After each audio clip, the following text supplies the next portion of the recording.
कहानी। बहुत समय पहले चंदनपुर नाम के गांव में चंपा नाम की एक लालची लड़की रहती थी। चंपा अपनी जरूरत पूरी करने के लिए लोगों के घरों में चोरी किया करती थी। इसी तरह एक दिन चंपा कहीं जा रही थी, तभी उसकी नजर नदी में नहा रही एक चुड़ैल पर पड़ती है। उस चुड़ैल के गले में एक बहुत ही खूबसूरत चमकदार सोने का हार था। उस हार को देख चंपा के मन में लालच आ जाता है। इस चुड़ैल ने तो बहुत ही कीमती हार पहन रखा है, अगर ये हार मुझे मिल जाए तो इसे बेचकर मेरी सारी परेशानियां दूर हो जाएंगी और फिर मुझे दोबारा कभी छोटी मोटी चोरियां नहीं करनी पड़ेंगी। उसके बाद चंपा चुड़ैल से उस हार को चुराने का फैसला कर लेती है और चुड़ैल पर नजर रखने लगती है। फिर चुड़ैल का पीछा करते हुए चंपा उसके घर तक पहुंच जाती है। अच्छा, तो ये चुड़ैल इस पुरानी घर में रहती है, मुझे जल्दी इसे ठिकाने लगाकर इसका हार अपने कब्जे में लेना होगा। उस दिन से चंपा चुड़ैल पर नजर रखकर उसे मारने का मौका ढूंढने लगती है। फिर एक दिन चुड़ैल एक इंसान को मारकर उसका मांस खा रही थी। तभी चंपा पीछे से चुड़ैल के सर पर एक बड़ा पत्थर मार देती है। जोरदार वार से चुड़ैल जमीन पर गिर जाती है। फिर बिना समय गंवाए चंपा चुड़ैल के ऊपर कुल्हाड़ी से वार करके उसे मार देती है।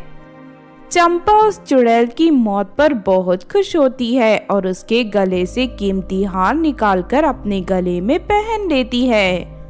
लेकिन वो हार एक भूतिया हार था। उसे पहनते ही चुड़ैल के सारे लक्षण चंपा के अंदर आ जाते हैं और वो एक खतरनाक डायन के रूप में बदल जाती है। उस दिन से चंपा को इंसानी खाना बिल्कुल पसंद नहीं आता और वो लोगों को मार कर उनका दिल निकालकर खाने लगती है। इस तरह एक दिन उस राज्य के राजा की 2 बेटियां स्कूल से अपने महल की ओर लौट रही थी।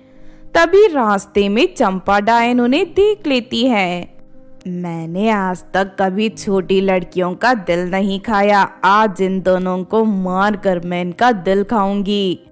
उसके बाद चंपा उन दोनों लड़कियों के रास्ते पर ढेर सारी चॉकलेट गिरा देती है।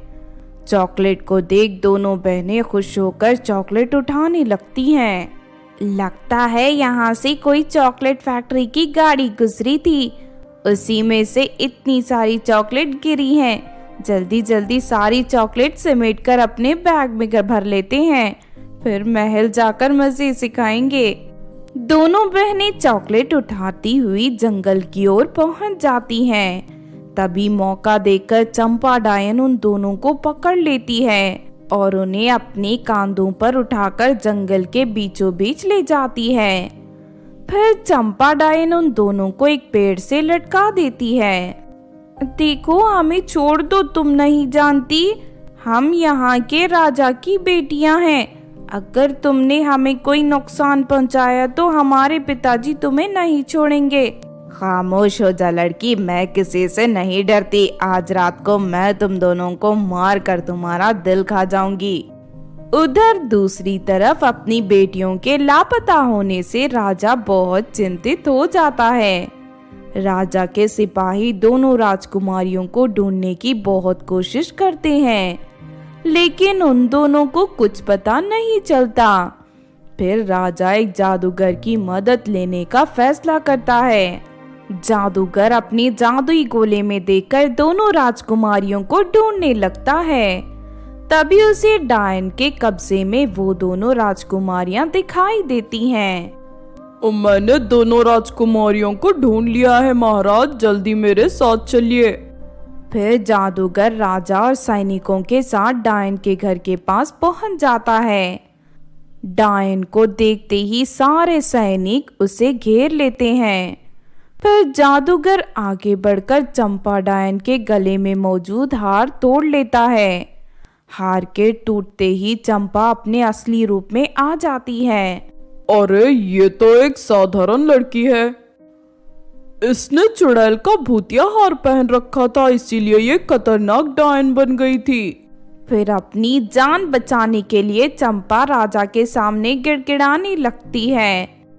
मुझे माफ कर दीजिए महाराज, मुझसे बहुत बड़ी गलती हो गई। आज के बाद मैं जिंदगी में कभी लालच और चोरी नहीं करूंगी। चंपा को रोते देख राजा को उस पर तरस आ जाता है और वो उसे माफ कर देते हैं और अपने महल में साफ सफाई का काम दे देते हैं। इस तरह चंपा पूरी तरह सुधरकर ईमानदारी से काम करते हुए अपनी जीवन जीने लगती है। तो आपने देखा दोस्तों दिल खाने वाली डायन की कहानी।